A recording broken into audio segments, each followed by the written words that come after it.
कवासी लखमा को किसने मोहरा बनाया?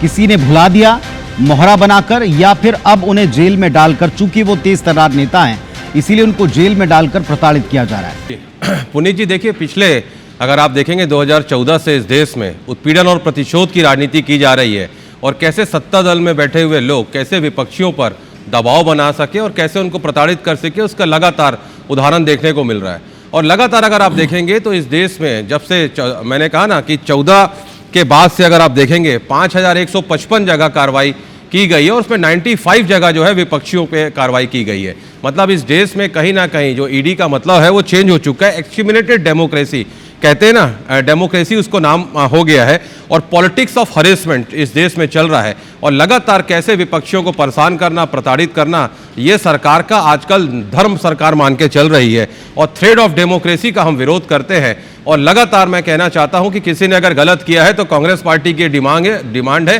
कि उस पर कार्रवाई होनी चाहिए, लेकिन सिर्फ अपने मंसूबे को पूरा करने के लिए विपक्षी लोगों को कहीं ना कहीं प्रताड़ित करना ये लोकतंत्र के लिए ठीक नहीं है और ये लोकतंत्र के लिए कलंक वाली बात है। लेकिन लगातार भाजपा ये कार्य एक बार नहीं बार बार कर रही है और लोकतंत्र को कलंकित करने का जो काम कर रही है। इस देश की जनता कह रही है कि निरंतर इस देश में लोकतंत्र की हत्या निरंतर जारी है और बीजेपी लोकतंत्र की हत्यारी है। क्योंकि अगर मैंने कहा ना, अगर कोई गलत किया है उसके ऊपर कानून कार्रवाई करे, कहीं कोई दिक्कत नहीं है, लेकिन अगर कोई कोर्ट का ऑर्डर है और अगर इलाज का बात उसमें है तो निश्चित तौर पे वो